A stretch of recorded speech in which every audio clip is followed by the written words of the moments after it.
This is the Five Starr Podcast.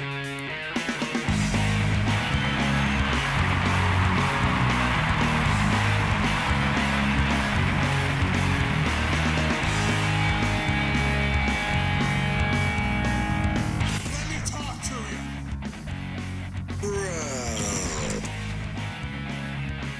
Hi.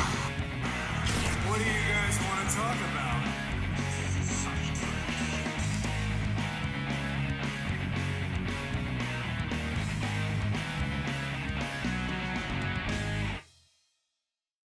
Thanks, guys. Back to you. Now, this is a pretty good match. This Kip Sabian thing, I mean, maybe it'll work in the end, but you know what it reminds me of? Ridge Holland. You're taking a guy and inserting him into a group, but nobody cares about the guy whatsoever. You know what I'm saying? It's like when Wheeler ended up joining the BCC again, it's like we all cared about Wheeler because Wheeler was an important part of the storyline. He didn't want to be with him initially, you know, the whole Bryan Danielson thing. And that's another one, by the way, that I could talk about. You realize that when Wheeler turned on Bryan Danielson, the week prior on Dynamite, there was a giant BCC beatdown of Wheeler Yuta, and Bryan Danielson just, like, he left him. He was busy brawling with Moxley or whatever. But, like, he just left the guy high and dry to get killed. And that actually explains why Wheeler Yuta turned on Bryan Danielson, but they've never mentioned that. Never been part of a promo. They didn't mention Bryan at all on this show to even mention any of that. So it's like, there is, in fact, so much left unsaid on this show. Yeah. And I believe the problem is that Tony Khan remembers every last single thing that ever happened in AEW, and his presumption is, you do too. Therefore, he doesn't bother explaining anything. There's never recaps. There's been more in the past month or so. That's true, but they need more still. We need more recaps. We need more announcers telling us what's going on and why. Yep. We need all of that. I don't want to hear that makes it more WWE. It makes it more pro wrestling promotion. Yes. Okay? Promotion. It's in the word. It's in the name. The reason WWE does most of what they do, not all of it, like not being able to say hospital is just Vince McMahon madness, but the reason that they promote matches in advance and they recap things that happen and they make past events seem important to make future events seem important, that's not a WWE thing. This is the promotion of professional wrestling thing. They do it in New Japan. They do it in TNA. They do it in every wrestling company in the world. It is a pro wrestling thing to do recaps and to hammer things home into you. There's a reason it's called a promotion, and the guy running it is called a promoter. Promote your AW doesn't do that. They presume you know. We shot this angle, you're going to remember. We shot this angle with Stokely on Rampage. You're going to remember. Even though nobody watches Rampage, they just need to say more and hammer more of it home so that people remember. You can't literally run a promotion just for the AEW, what do they call them, sickos? Yeah. If you run a promotion just for the sickos, you're going to do 400,000 viewers eventually. Like, you got to run a promotion for everybody. The sickos can be the ones that buy tickets first and spend the most money on the merchandise and, like, are the complete diehards. But, like, you got to promote for everybody. Then you'll have a lot of viewers. Anyway. Normally I don't take the time to really chime in or comment about conversations going on in the wrestling community.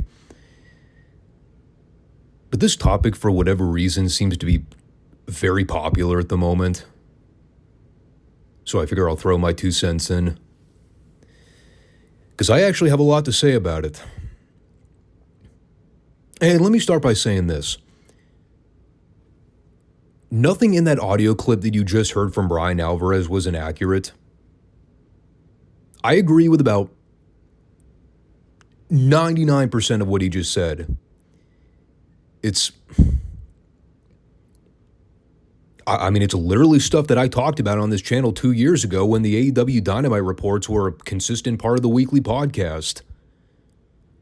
I've said numerous times Tony Khan needs to market to a wider audience. He needs to grow and expand his audience. He needs to stop trying to appeal to the lowest common denominator by booking these niche television programs that only avid diehard AEW viewers are going to understand what's going on.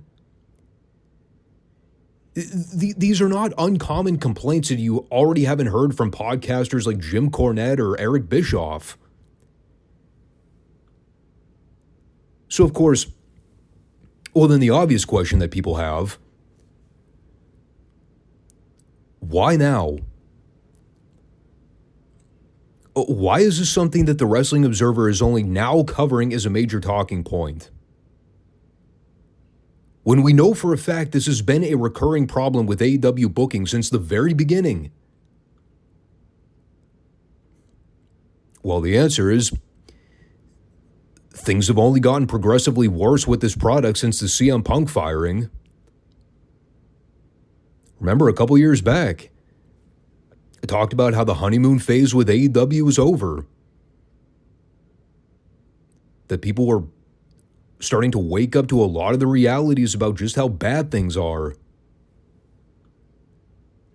And whether people want to admit this or not, regardless of whether or not you're a CM Punk fan, you need to look at the trajectory of AEW since Tony Khan fired Punk. And everything that came as a result of him being blacklisted from the company. The ratings have only gone down.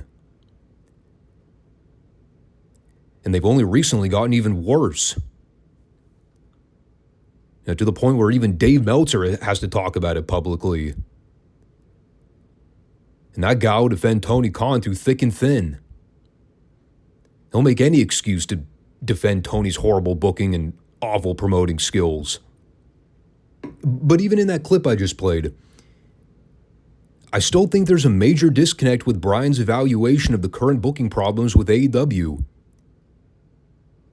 Because he assumes that most AEW viewers actually care about guys like Wheeler Yuta and Daniel Garcia and Jack Perry. When the reality is, they don't. That, I think, is the major flaw that Brian is not seeing when it comes to Tony Khan's current booking and promoting. It's not just the fact that he doesn't explain anything that happens on the other television programs. It's not just the fact that things don't make sense from week to week, because Tony assumes that everybody already knows what's going on. It's the fact that the audience doesn't want the guys that Tony's trying to get over or establish. They don't want Wheeler Yuta. They don't want Daniel Garcia. They don't want Jack Perry. They don't want Hologram, or whatever that mass job guy is that Tony's been trying to push on TV as of late. They don't care about them. Because they're not stars. And they never will be. I said this about Yuta, Garcia, and Perry on this channel 2 years ago. Go back and look at the archive footage. I said, these guys are not top stars. They'll never be top stars. And Tony Khan needs to recognize the reality that what he's doing with these guys is not a push. This is a force. This is a cram. This is a, you will like these guys because I said so. You will like these guys because I happen to like them. Therefore, you must accept them as the future of AEW. And you know how the audience responds? They respond with click, click, click. And that's how AEW finds themselves barely able to scrape 700,000 viewers most weeks. Again, I like Brian. I think he's a very smart guy. He's very knowledgeable about the wrestling business. But he's still not cognizant of the real issue at hand with AEW and why they're not growing their audience. He's still way too plugged in. He doesn't understand why the people are tuning out in droves. I understand that Brian might even be a fan of all those guys I just mentioned. But he is one guy in a sea of 600 to 700,000 people on an average weekly basis. And out of that pool, I would say that collectively, probably a quarter of that audience truly gives a crap about Wheeler Yuta, Daniel Garcia, Jack Perry, the Bucks, Adam Page, any of those core clique guys. Any of the guys that Tony's been attempting to get over by vigorously cramming them down people's throats. It's not how you establish guys, Tony. That's how you turn viewers away. That is how you guarantee that guys don't get over. Because eventually, the audience sees it for what it is. So like I said, those are my thoughts. And by the way, Brian, that comment about how all this results in getting AEW 400,000 viewers, have you checked the Collision and Rampage numbers recently? Just throwing it out there.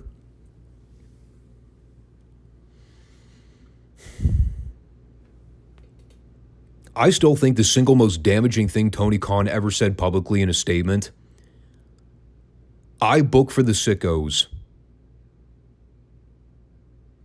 When people write about the downfall of All Elite Wrestling years from now,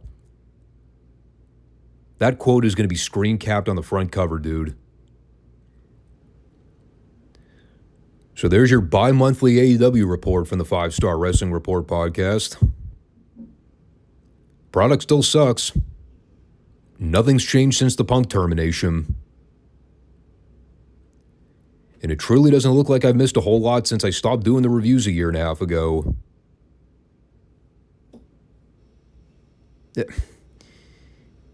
I always talk about how I'm open-minded. If there's a rhyme and a reason for me to tune in to watch, I'll give him the benefit of the doubt. I have not completely ruled out bringing back the Dynamite reports as part of the weekly programming, but there's got to be an incentive. There's got to be more than one or two things for me to talk about. Because that's always been the problem with AEW, even when I was doing the recaps. I talked about how, well, especially when Punk was still there were usually only maybe 2 or 3 things on a weekly basis worth checking out. And everything else is just bad indie crap. Now I could barely argue there's one thing worth talking about on a weekly basis.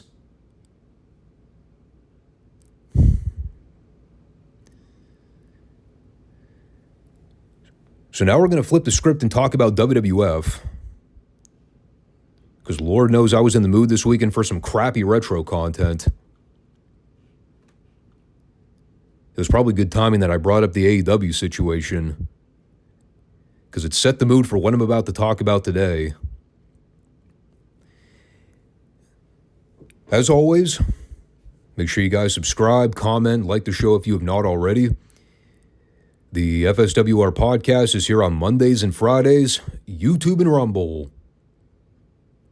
We're about to cover the 4th WWF In Your House pay-per-view, as well as the follow-up episode of Raw. And if you're in the mood for some savage reporting, you won't want to miss this one.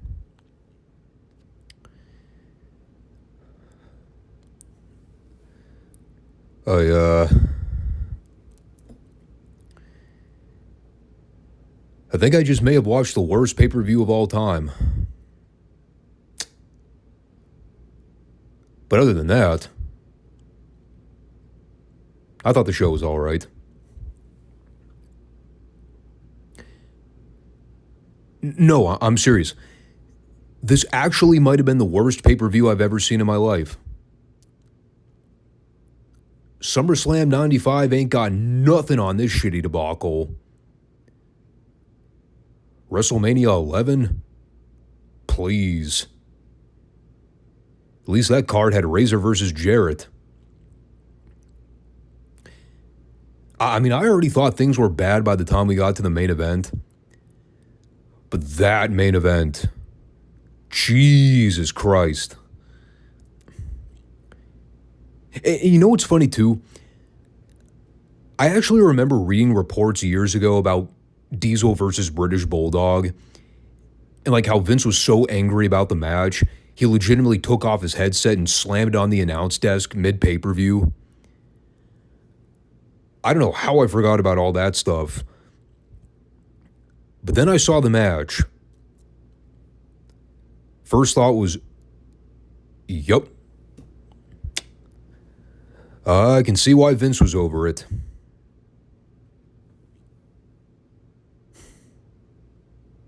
I honestly don't even know how to begin this. We've been talking about how so much better the show has been since the start of the fall. Mostly attributing that to Bill Watts coming on board as part of the booking team. You know, helping out with trying to make the shows at least somewhat remotely watchable. Well, Christ on a cracker, I don't know what the hell happened. But if Watts had anything to do with overseeing or formatting this fucking fiasco, I certainly don't want to know about it. I'll have lost all respect for him as a wrestling mind. I guess you can claim the only saving grace in all of it. At least it happened in Canada. A shitty WWF pay-per-view couldn't have taken place in a shittier country. No offense to Canadians, but come on, you know Canada sucks.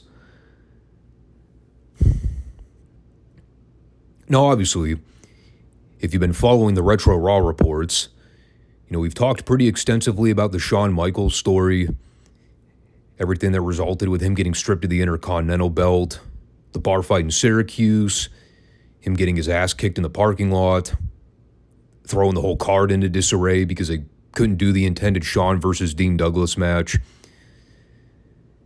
Of course, what they did do was not much of an improvement. We'll talk about that when we get to the actual segment. There was also supposed to be an Undertaker-Mabel match that didn't happen because Mabel injured Undertaker on a house show that previous week and ruptured his orbital bone. So that was off the card. It's almost like this entire show was damned before they even opened the doors to the fans. Little did those Winnipeg fans know. So I guess we'll start from the beginning here. I'll actually start with Gorilla Monsoon's announcement about the HBK cough cough concussion story. Even Monsoon couldn't say it with a straight face on camera. Like, even he knew how absurd the whole fucking situation was. But he laid it out. Shawn would have to relinquish the belt to Gorilla later in the program, at which point Dean Douglas would be awarded the IC title. At the same time, he would then have to defend the belt against Razor shortly thereafter. So he wasn't just being handed the belt so he could leave with it the same night. He did say, this was one of the toughest decisions he's ever had to make. Yeah. I'll bet. It was sad enough to bring a tear to a glass eye. Now, the actual card began with Fatu versus Hunter Hearst Helmsley, a feud that apparently surfaced on WWF Superstars because Hunter sprayed perfume in Fatu's locker room because Fatu smelled, I guess.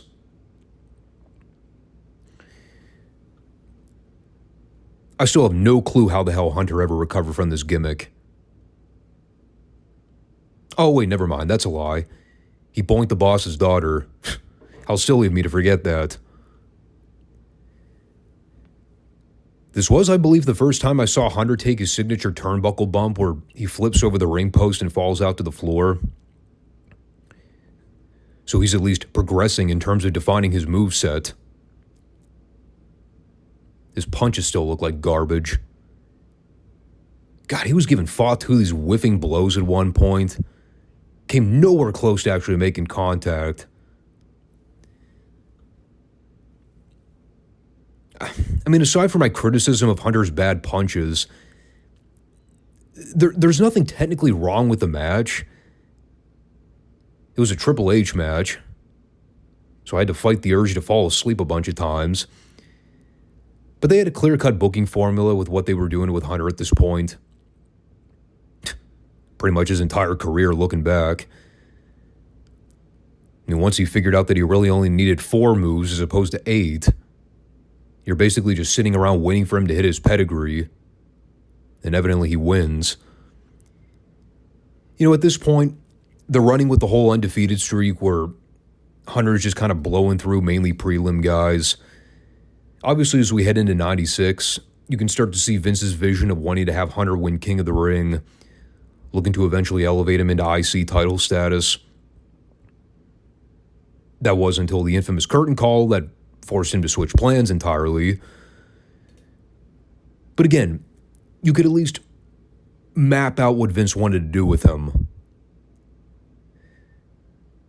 So they had Fatu counter the pedigree, make a small little comeback on Hunter, but at no point did anybody actually think Hunter was losing this match. And once Fatu missed the big splash, Hunter just grabbed him and hit the pedigree. And that's all she wrote, as the old cliche goes. And then afterwards, see, this is where I was fully convinced that Bill Watts was completely gone by this point. Because the minute this show started to look like all the bad gimmicks were being shelved, who should show up here post-match with a bucket of slop but the fucking hog farmer? It was like clockwork, dude. The minute all the serious content goes out the window, it is right back to typical Vince McMahon poop and slop jokes. Now they got Hunter feuding with the hog farmer because he's going around claiming everybody smells and has bad hygiene. Oh, by the way, that fake British accent Hunter had in 1995, comically atrocious. Of course, anybody that knows their history, we all know what this is setting up.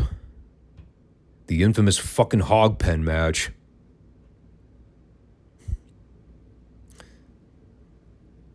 I mean, at some point, we ought to just call a spade a spade. We all know Vince had some type of weird perversion with shit and puke and other bodily fluids. Can we just outright call it a fetish? Is that word politically incorrect to use in 2024? God almighty, dude. How in the world did anybody ever find this remotely enjoyable, aside from Vince? This stuff is grotesque and very uncomfortable to watch. Especially now, given we know Vince's questionable past. But I'm not going to get into that. Before we talk about the next match, they did a pre-tape with Jim Cornette and Davey Boy in the locker room. And it was very much on par with all the other heel promos they've been doing on Diesel. Bulldog usually just kind of stands there and does what he does best. Flexes and shows off his abnormally large back. Unfortunately, we had to see the match later on. Have to admit, the Davey Boy pose down was a lot better.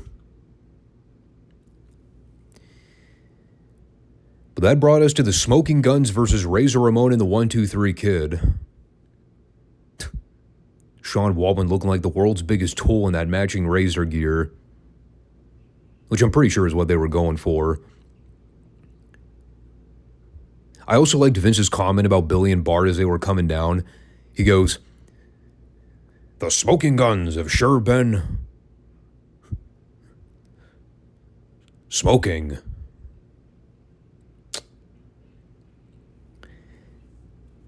Yeah, not entirely sure Vince realized how unfitting that sounded. But in completely unrelated news, Billy finally got rid of that hideous mullet. He also shaved his mustache, too. It's our first look at a close resemblance to badass Billy Gunn, like we would come to see a few years from now. So I think if we're grading this on the world's biggest curve, we could argue this was easily the best match on the entire pay-per-view. And it was merely average. Maybe even slightly below average.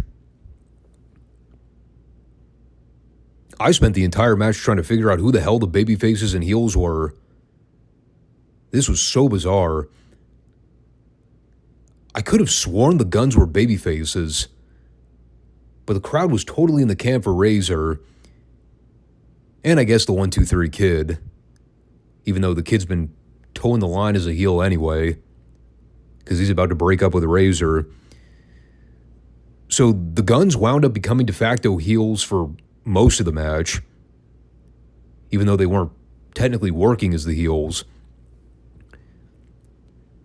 Bart took a gnarly bump early on in this thing, too. There's a spot where the Kid pulled down the top rope as Bart got shot off. Bart landed hard on the apron, dude. Right on his fucking tailbone. That had to have killed his back. He was a tall guy, too. There really wasn't a lot to cushion that landing. But that basically set up the heat sequence as Razor and Shawn wore Tim over, even though the crowd was cheering for Razor through most of it. Again, I still had no idea who the good guys and the bad guys were. But they eventually do the double down. Billy gets the cold tag and starts making the world's shittiest comeback. At which point they do a complete role reversal where the Guns are working over the Kid for a while. They do the deal where Billy misses a charge in the corner and takes a comically bad flare flop. And some other stuff happened in between, but I'll just get to the meat of it. Razor gets the actual hot tag. He's beating on the Guns 2-on-1. Eventually he hits Billy with a Razor's Edge. And then the Glory Hog Kid tells Razor he wants to get the tag to claim the victory.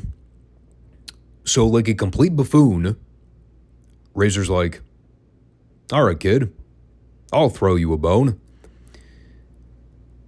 So he tags in Waldman. From there, you could pretty much call the finish from a mile away. Waldman does the cocky cover. Billy is playing possum.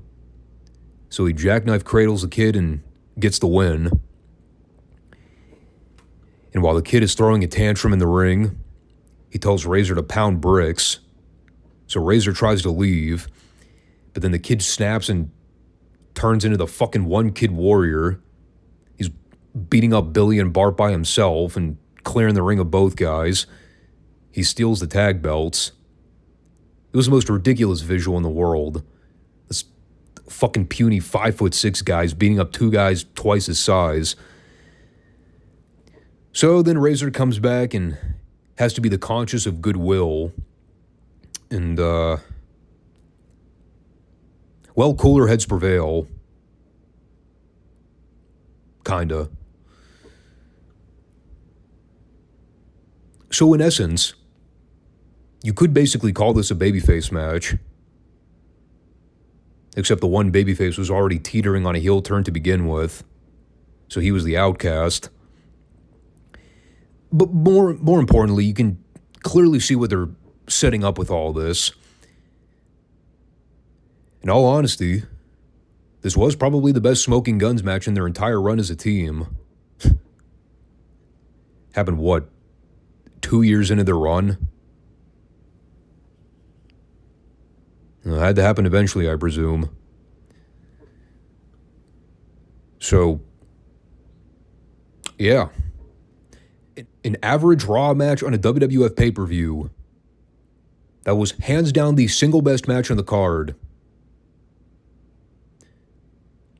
Red flag right there. The Smoking Guns match was the best match on the card. Holy shit balls. Speaking of holy shit, I'm sure that's what most of the Canadian fans were thinking during Goldust's debut. Only it wasn't the modern holy shit chant that happens when genuine surprises occur. I think it was more of the, oh, holy shit, what is this crap?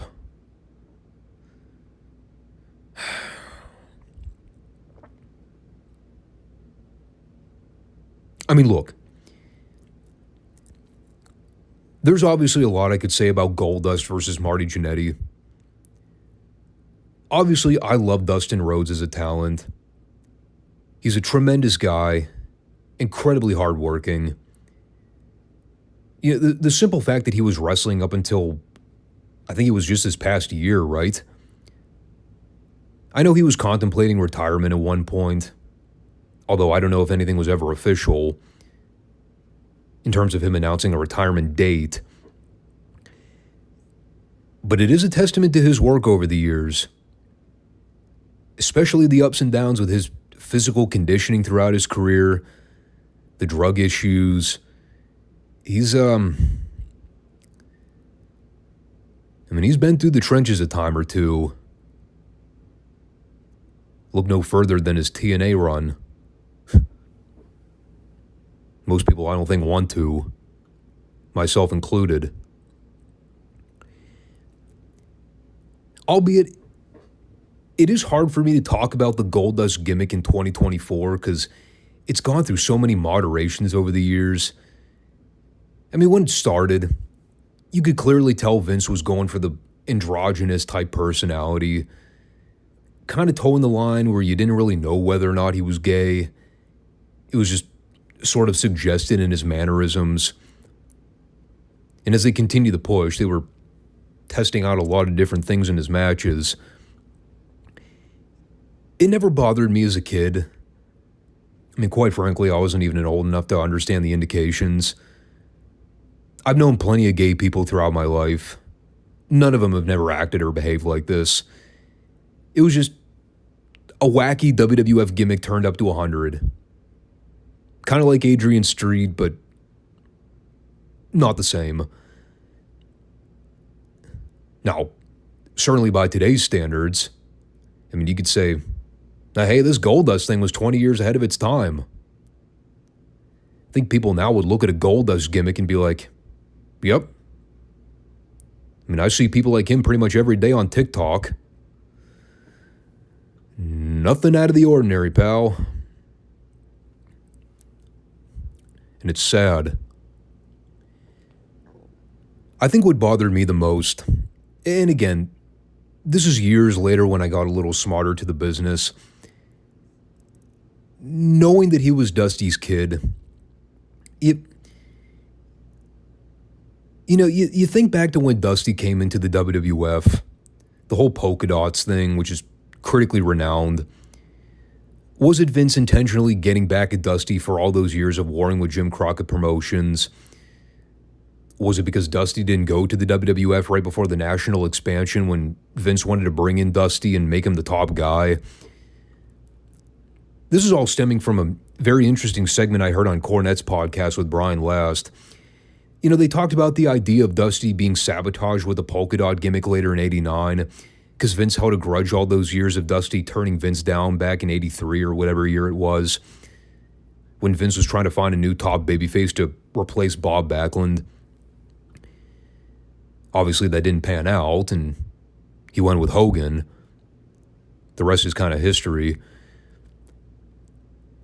But then you look at a situation like this with Dustin Rhodes, the son of the American Dream.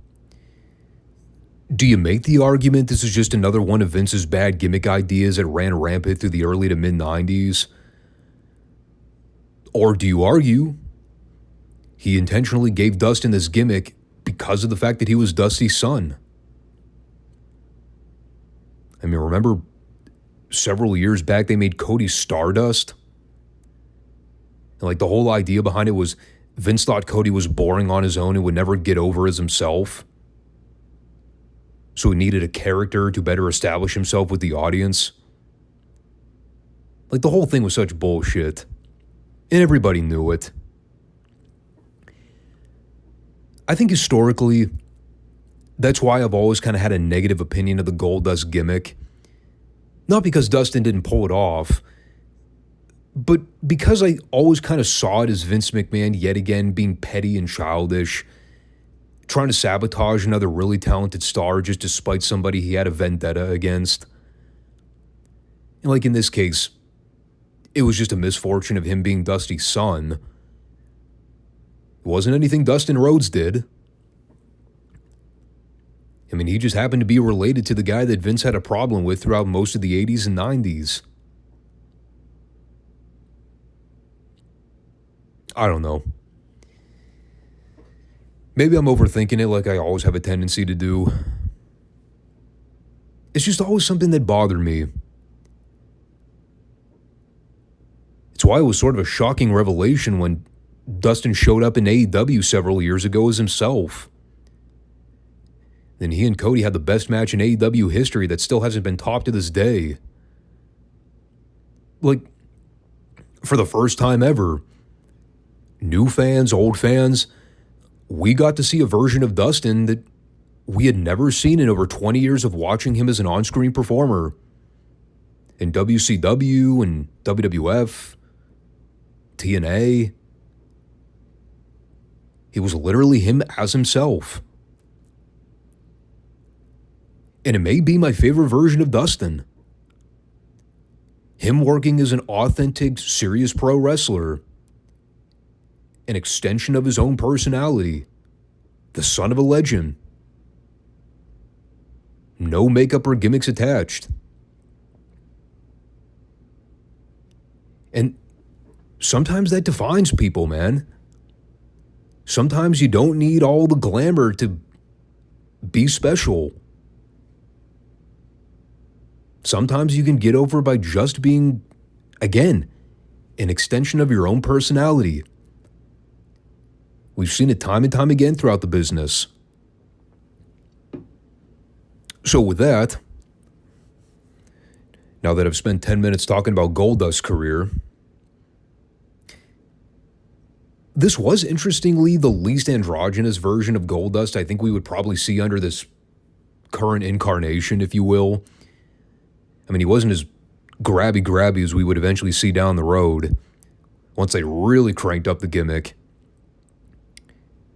He was definitely assertive, as opposed to insertive. Sorry, I know that was a bad joke. Anyway, God bless these two. This match was painfully long, and if I'm being blunt, not very good. I have no earthly clue what brain trust decided this match needed to go 11 minutes. With Goldust and Marty fucking Jannetty of all people. But this was interminably long. And it only got worse the longer it went. This totally fell apart at the end. I don't know what happened with Dustin, but he got completely lost. I mean, he started fucking up spots left and right. You could see Marty trying to audibly call spots on the fly. Crowd was getting deader and deader the longer it went. And it's not like anything they did in that 11 minutes was particularly groundbreaking. It was essentially just a video game match where they're doing a million fucking things. Nothing has any meaning to it. It's mostly a 50-50 back and forth match. All I wrote down, aside from all my comments about Dustin, Marty tried and failed to make a babyface comeback. He ate a boot from Goldust coming off the top. Then Goldust gave him some kind of modified gore buster and pinned him. So at least he paid tribute to Double A. But, yeah, this was one of those, the flashy entrance was cooler than the actual match type situations. Because once that robe and wig came off, this was a very mundane, Raw level match. But that paled in comparison to the level of suckdom that was the match that followed. Whew.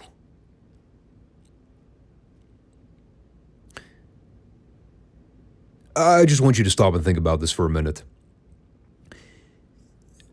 Visualize the following two opponents. A very unhealthy, unmotivated Yokozuna versus King Mabel.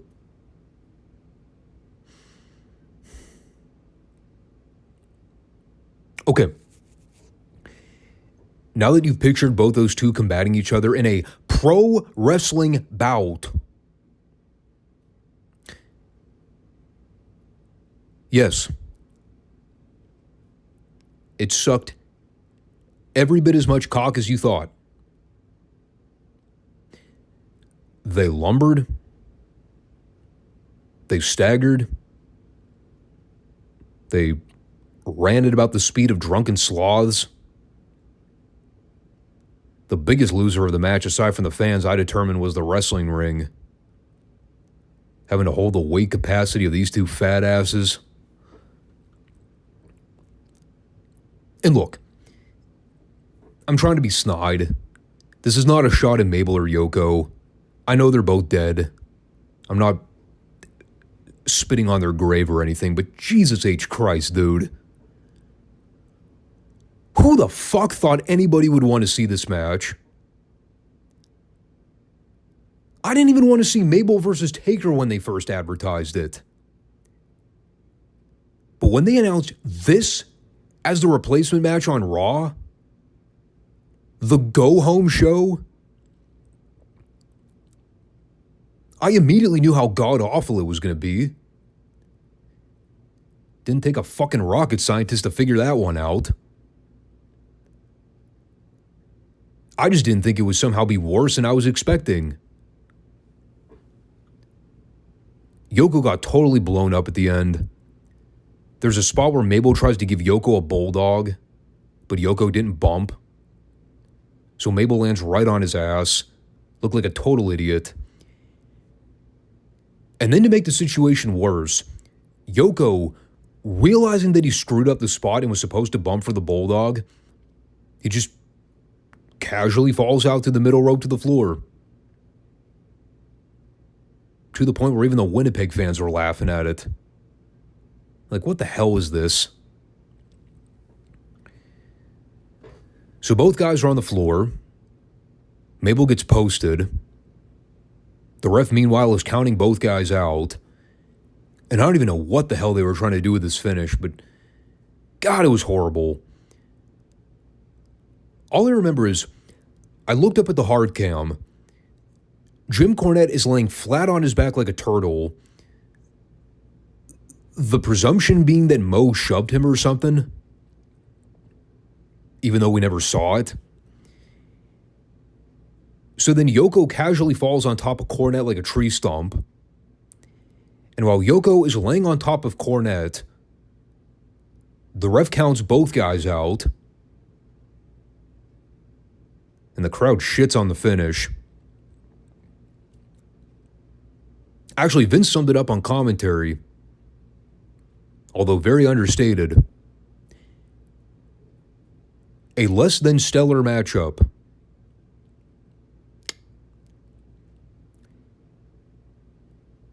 Yeah. No shit, Vince. Christ, I've seen cow fucking on the side of the road that was more interesting than this fiasco. And need I remind everybody of the obvious? You paid for this match.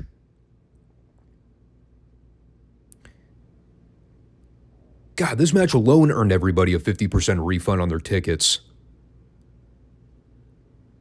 And we haven't even talked about the main event yet. Awful.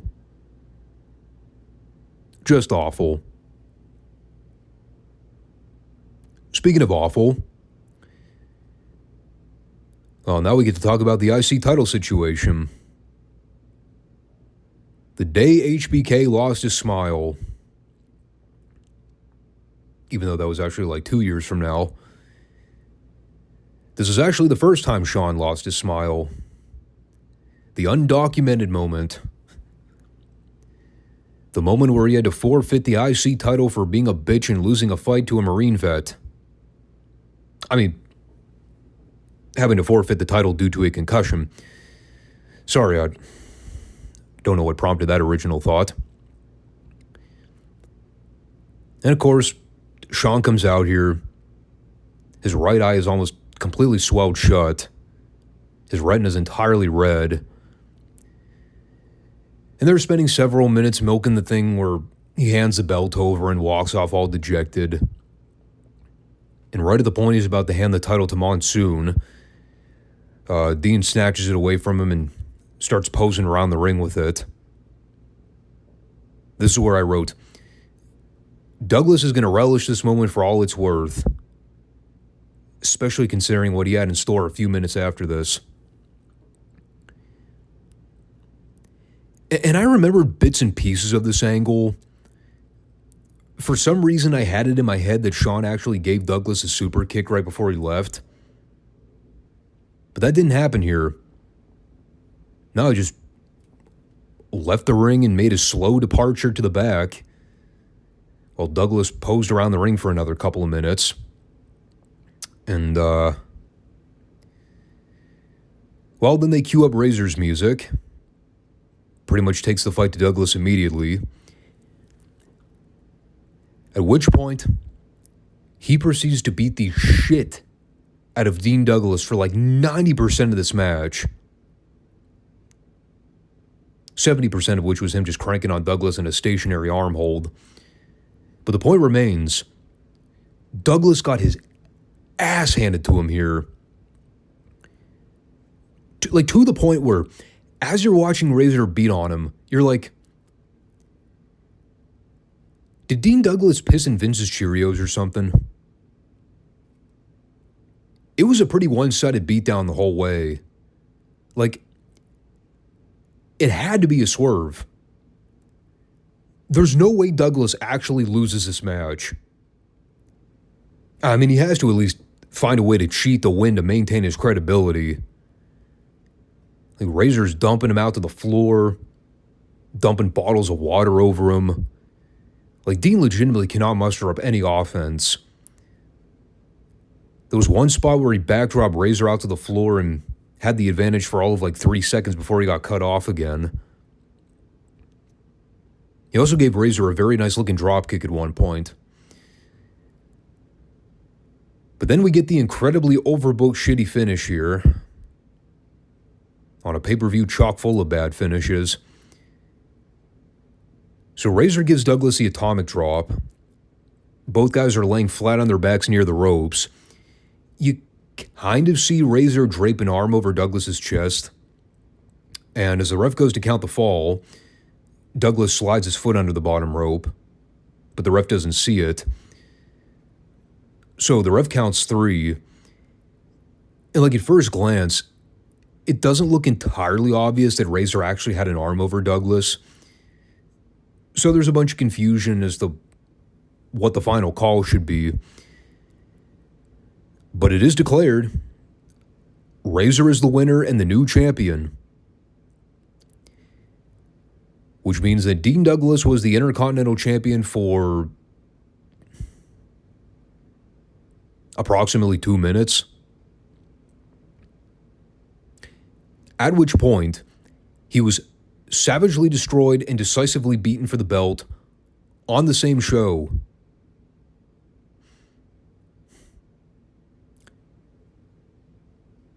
So as you might figure, he was notably pissed off about that call. I'm sure there are plenty of shoot interviews where Shane Douglas is bitching up a storm about this situation. I mean, the guy leaves the company like a month from now. So obviously he and Vince were at odds. And like, typically I'm not a fan of hotshot booking title changes, especially rapid fire ones that happen in back-to-back segments. I can't really say I hated what they did here. In essence, you kind of have to give the people something to take home. God, especially with that horrible main event. But by God, they killed Dean Douglas on this pay-per-view. There was no recovery for him after this. They neutered him in this segment. And it wasn't remotely close. Which is making me think that he and Vince were already at each other's throats well before this booking call. I mean, Douglas was probably pitched the idea that he would win the IC title via forfeit and then drop it to Razor on the same show. Probably told Vince, well, that's fucking stupid. And then Vince responded with, tough shit, pal. And that was probably the end of that conversation. And Douglas's WWF career, for that matter. So yeah, Razor is the new IC champion. And eventually we'll see him and Goldust feud over the belt in early 96. And looking ahead in the timeline here, I mean, we are pretty much coming up on the end of Scott Hall's WWF run. Because remember, he was supposed to compete on the WrestleMania 12 card, but ended up getting suspended because of a drug violation. Think that was the last time we saw Razor in the WWF, right? The feud with Goldust was pretty much the last thing he ever did until the Nitro debut in May. I mean, it's amazing that we're essentially in the early stages of the Monday Night Wars right now, and how much the business is about to take off in the next year. Meanwhile, we're sifting through all the bottom of the barrel content. But now the time has come. Speaking of bottom of the barrel, for the WWF Championship, Diesel defends against the British Bulldog, with Bret Hart joining JR and Vince on commentary. Because if there's one thing we needed to add to this shitstorm we're about to review, it's subpar monotone Bret commentary.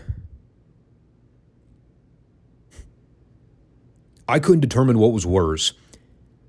That or the Diesel decoy in the crowd they showed.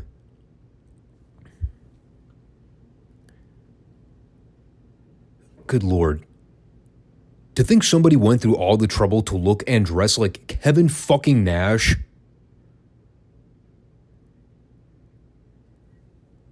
You need some higher standards for role models, man. I don't know what to tell you.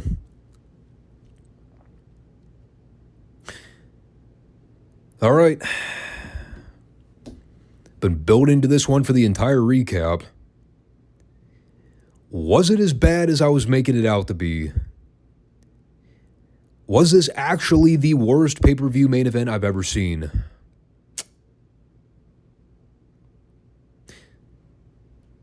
Well, the short answer, it was up there. On a very, very, very short list. We basically had two recurring problems in this match. Bulldog having a terrible night and just not being on the same page with Kevin Nash about timing. And to a lesser extent, Nash being an unprofessional prick and no-selling Davey Boy constantly. He was at least kind enough to let Davey Boy work over his knee for the heat. But God, especially in the early goings, man, he would not register anything Davey Boy was trying to do. And you could tell Corny was working overtime to try to muster up some energy in the room. He had the most heat out of anybody in the entire match. You know, constantly attacking Diesel's leg from behind, trying to be some kind of effective heat magnet. Because they were losing the crowd in droves. But like, you know, people talk about how historically terrible this match is. And like, in my opinion, a lot of fans are prone to hyperbole. They over-exaggerate. But God, like, the whole sequence where Bulldog is putting Diesel in a fake-looking leg submission over and over again. Like, Diesel not really cooperating with him or turning over. I'm sitting there like, we're 2 hours into this pay-per-view. I'm already over it. And I'm watching Bulldog stand over Diesel holding his leg. Not even twisting it. Just standing there with his arms wrapped around him. Like, no wonder the crowd turned on this. Even if you don't want to call it the worst pay-per-view main event in history, you have to at least consider it one of the most boring pay-per-view main events in history. That entire front row from the hard cam side, you could literally see them folding their arms and just being totally disengaged. Every time Bulldog went after the knee, like the fans audibly groaned. Like, fucking Christ. Now he's going to lay on Diesel for another 15 minutes. I seriously might have to email Corny Drive-Thru and request a watch-along for this match. Just to get Jim's perspective on whether or not it was truly that bad. I mean, considering Nash was in it, he would probably blame Nash for it being so terrible.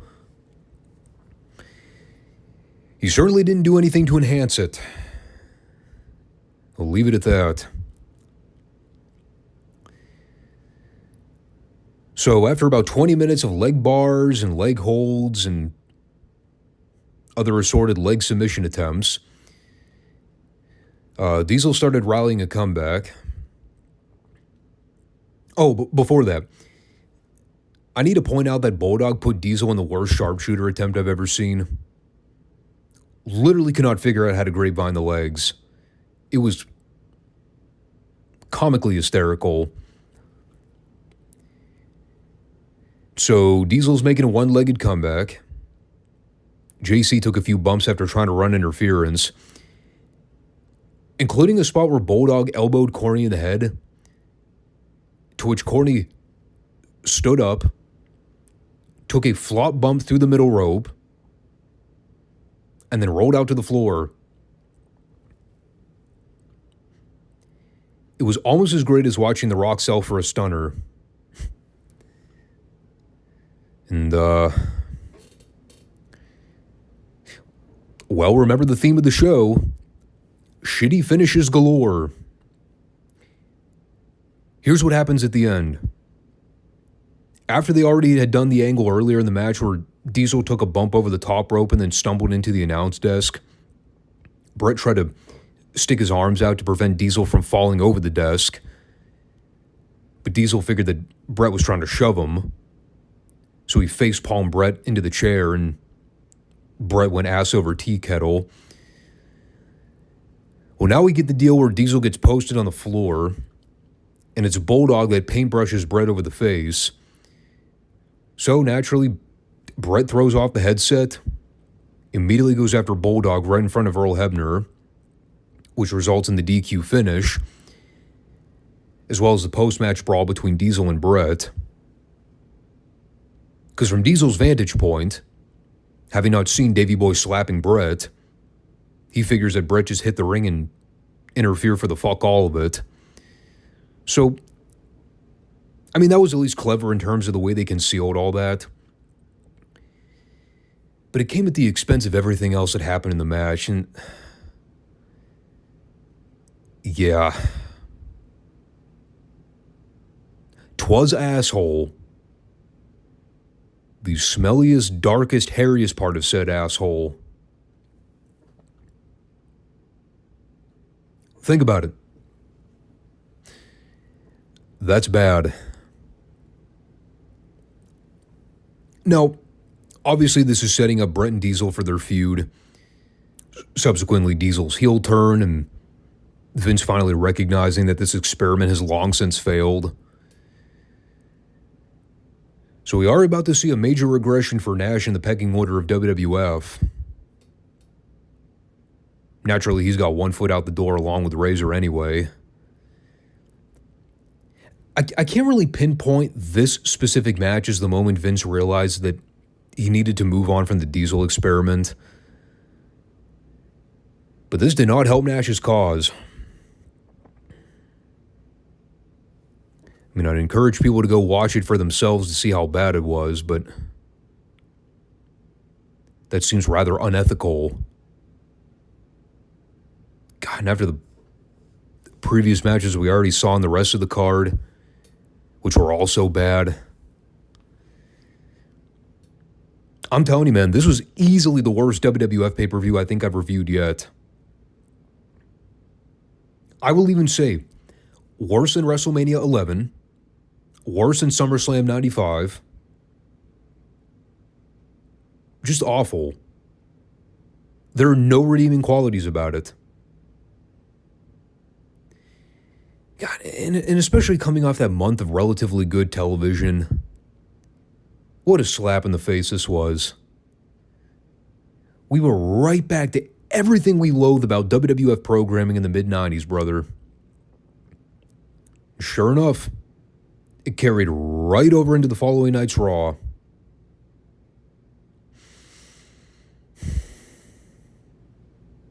I'm just going to leave the In Your House review at that. Do not watch unless you're starved for torture.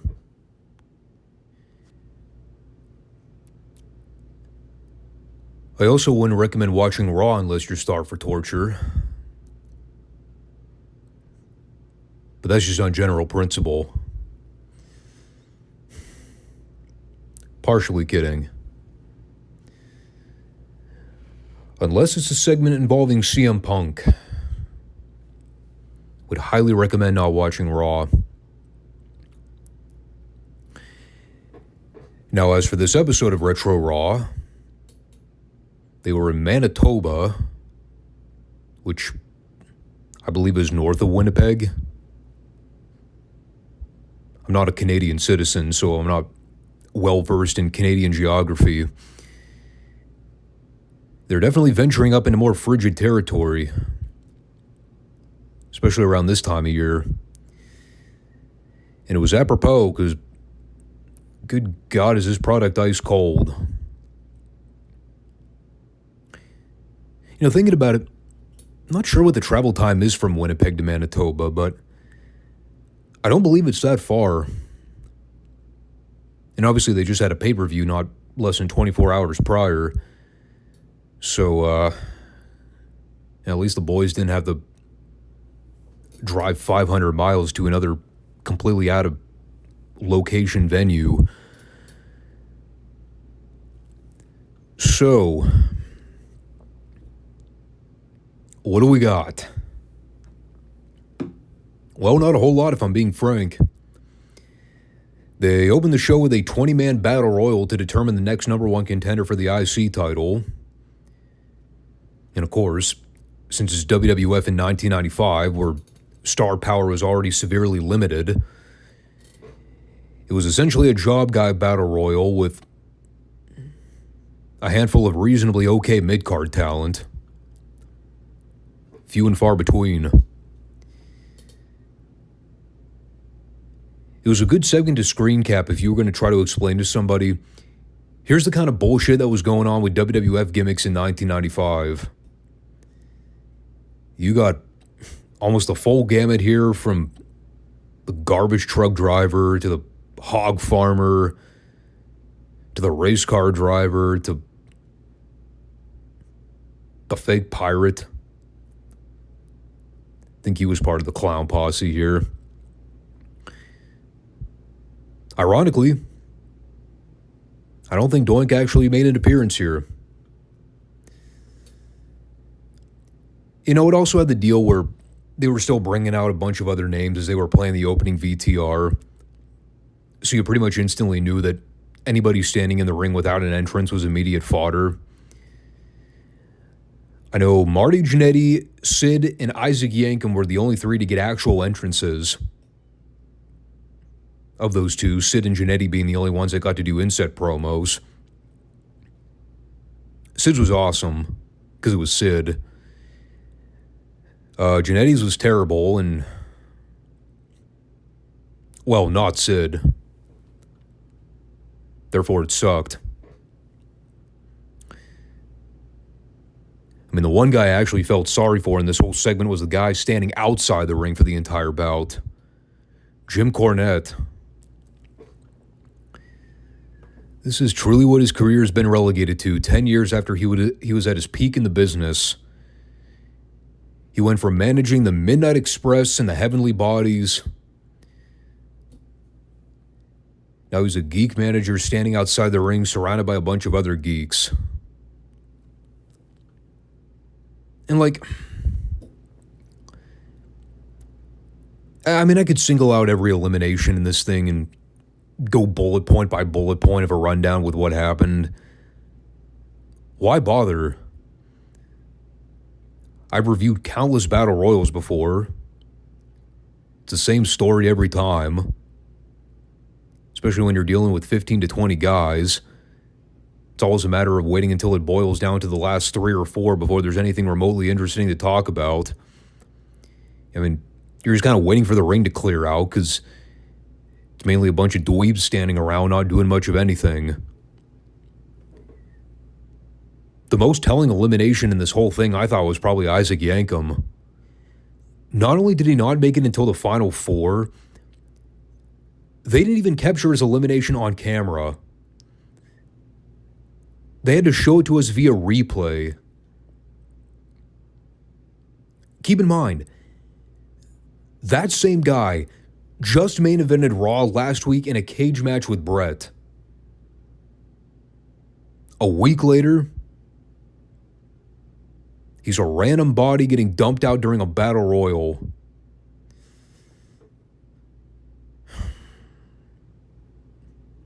So yeah, Vince was very much over that gimmick.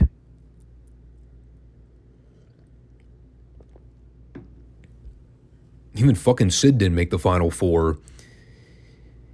It comes down to Savio Vega, Owen Hart, Marty Jannetty, and the fake pirate. And after a few more minutes of teetering and tottering over the ropes, Jannetty eliminates both Savio and Pierre Lafitte in very quick succession. So it boils down to Owen and Marty. Again, see my comments from the top of the report here. The only names that truly mattered in the whole segment. And Psycho Sid will just overlook his treatment in this match.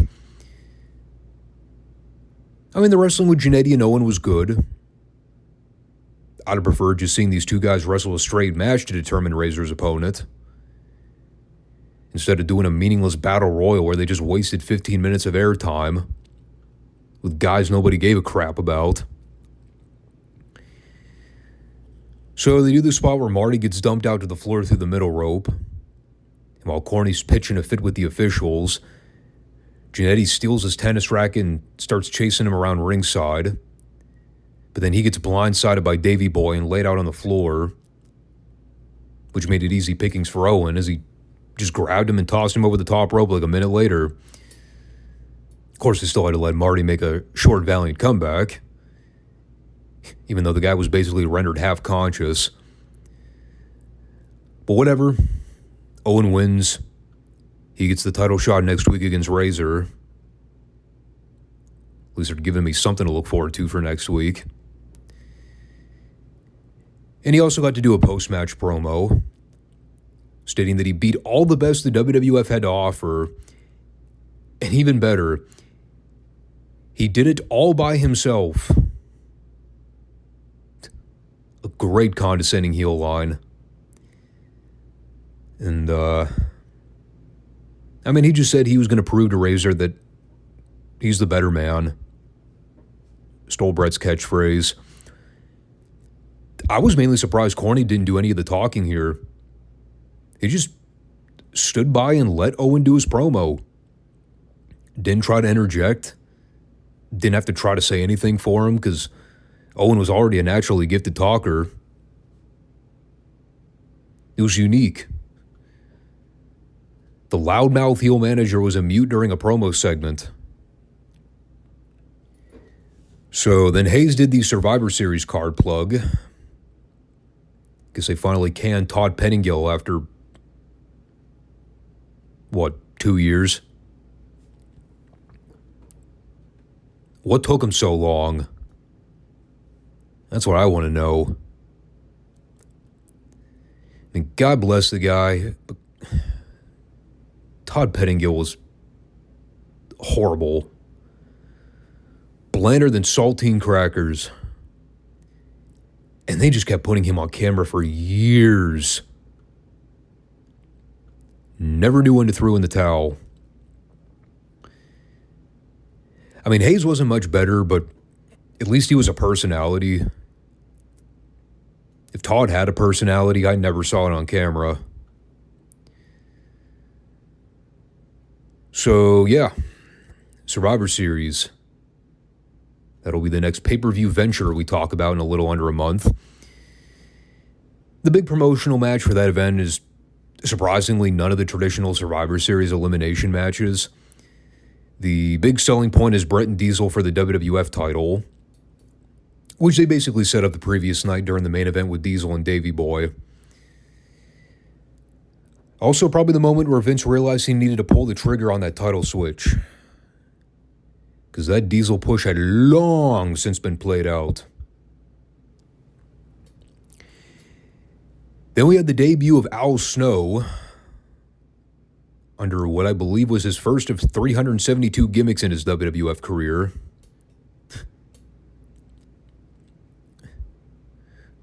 Who is it that I coined the man of 1,000 gimmicks previously? Can't remember because there's been so many of them. I think Al Snow legitimately may be the true man of 1,000 gimmicks. I had almost completely forgotten about the Avatar thing. This had to be the dumbest thing I've ever seen in my life. He was a masked ninja who wrestled in a mask during the match, but would then come out to the ring and leave the ring without the mask. Like, think about how completely ass backwards that is. I mean, we've seen plenty of gimmicks in wrestling history where guys would at least come out with the ceremonial masks or the hoods, but then they would take the mask off during the actual match. Not Avatar. No, he did the opposite.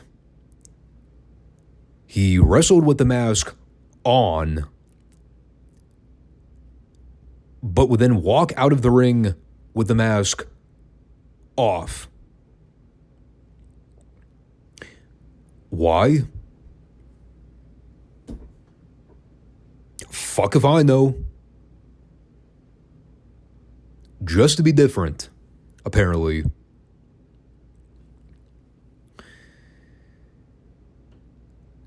So yeah, this was rotten as all get out. I think this was during the period where the Power Rangers animation series was a big hit on TV. So naturally, Vince wanted to try to be in touch with pop culture and appeal to the kiddos.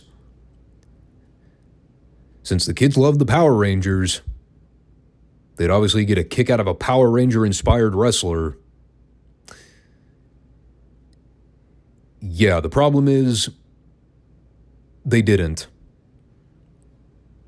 And the gimmick sucked.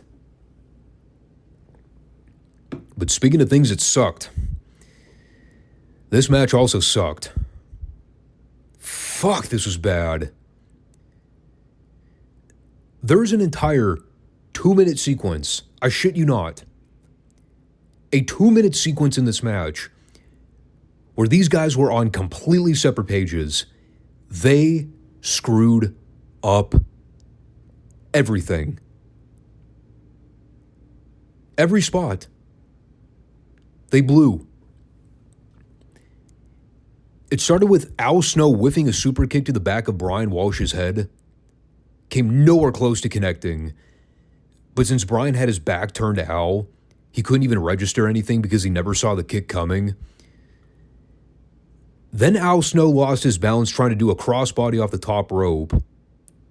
So instead he just got down and did a springboard leap. Then Brian Walsh made the worst babyface comeback of all time, where he gave Snow 2 separate clotheslines, both times falling right on his ass.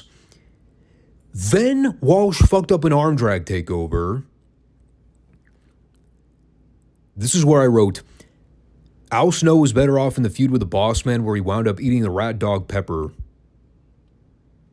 At least that story had laughably great memories. This wasn't even laughably great because of the botches. This was, I can't fast forward because it's so train wreck terrible, but dear God in heaven, I want to. Vince at one point audibly said, I think Brian Walsh is running out of gas here. My response, I don't think there was ever any gas in the tank to begin with, Vince. You're giving him way too much credit. Finally, Al Snow won with something. I don't remember what. Fucking abomination. I wrote in bold capital letters. This may have been worse than the Diesel Bulldog match. All right, fine. I won't go that far. No, that match was still worse because it went on for 25 fucking years and wouldn't end. This was at least moderately short by comparison. Still atrocious. But then, oh God, this fucking thing. Ugh. Completely forgot about this match. Oh, okay, now I can confirm. This next match, Alundra Blaze versus Birtha Faye for the World's Women's title. This was worse than Diesel versus Davey Boy.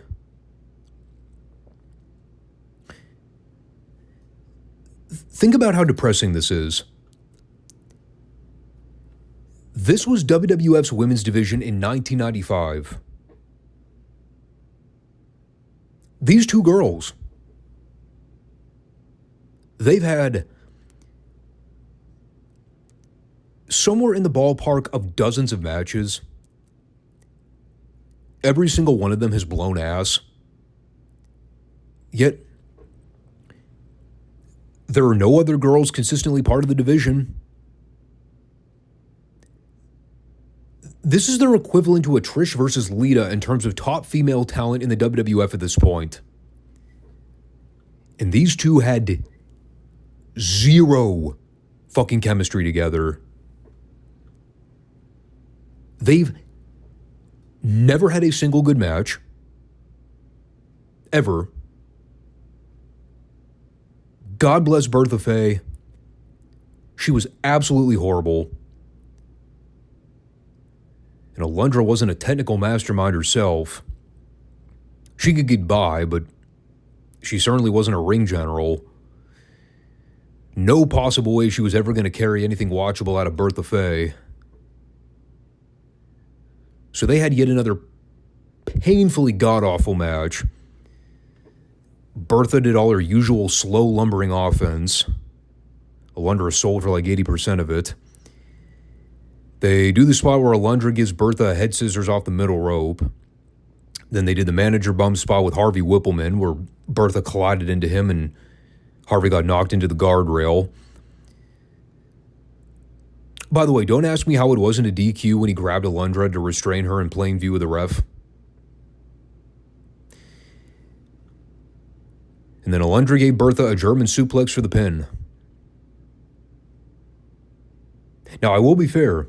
The crowd at least popped for the finish. But they were dead fucking silent for almost everything else.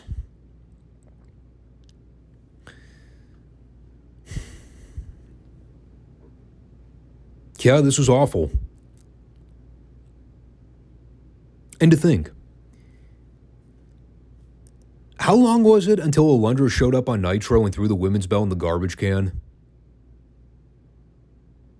Isn't that like a month from now? You know, it's been said that Vince never really valued women's wrestling on the whole. That he really only saw women as sex objects and bought into more of the eye candy appeal than actual women's wrestling as a sport. And look, God knows we see way too much bad outlaw women's wrestling in today's market. There's plenty of female talent that gets showcased on a week-by-week basis in 2024 in both major promotions. A lot of it, let's be frank, it's shit. Stuff that does not belong on television by any stretch. With that said, I will gladly take a Liv Morgan versus Rhea Ripley or a Nia Jax versus Bayley over Alundra Blaze versus Birtha Faye any day of the fucking week. Because this women's match, this wasn't even developmental level bad. This was outlaw indie level bad. Jim Cornette wouldn't put this on OVW level bad. I dare go as far as to say cable access, but that's a little bit of a stretch. Awful segment. But at least we went out on a high note. And by that I mean a Shawn Michaels interview, which means it wasn't a high note at all. In fact, quite the contrary. Nah, fuck it, I'll just cut to the chase. I've spent long enough talking about how much of a pain in the ass Shawn was around this time. I don't need to get on my soapbox again. So JR interviewed him. He asked him if he'll be ready to go by Survivor Series. Shawn basically said he has to undergo a few more MRIs before he's officially cleared. But he feels better, and he's looking forward to getting back in the ring soon. They basically have him roped into this wild card deal at Survivor Series where he's going to be teaming with both babyfaces and heels. And I think they're wrestling another set of babyfaces and heels. I don't remember this at all. But apparently he's teaming with Ahmed Johnson, Davey Boy, and Sid. And then they're going to wrestle Dean Douglas, Owen, Yoko, and somebody else. I think they said Razor. I mean, whatever the case is, they never really explained the rationale for the wild card match. No idea who the hell I'm supposed to cheer for in that situation. It was just an idea that somebody thought up, apparently, and now it's going to be a thing. It's a very bizarre way to bring Shawn back into the fold, which is probably why I don't remember it. I do remember he does compete at that pay-per-view. It wasn't a false advertisement, but I remember nothing about that match. But in general, HBK's doing fine after having been pummeled by a Marine vet in a Syracuse parking lot. He'll make a speedy recovery and evidently return to piss off the rest of the boys in the locker room. But that was Raw. An absolutely abysmal program. The only good thing to come out of it was them determining Razor's opponent for next week's show. At least we know him and Owen for the IC title will be at least good. But aside from that, dude, there's nothing on the show worth going out to check out. Like, even the closing minutes of the Battle Royal with Owen and Marty. Well, yes, the action was reasonably good. It was only good for about 2 minutes. The rest of the segment was mediocre.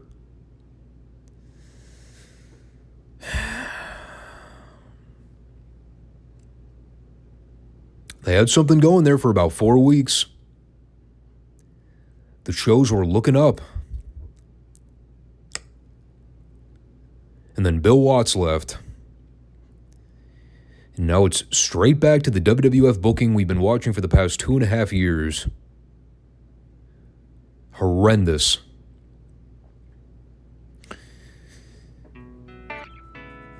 So, that'll do it for this one. Appreciate everybody that comes by to check out the podcast every week. I noticed a little bit of an influx in subscribers here on YouTube, so maybe the algorithms are not jacked up. Everything comes and goes in phases. But again, support us on YouTube and Rumble, and we'll be back this coming Friday for the continuation of the territory coverage. Appreciate it. Take care, everybody. Peace out.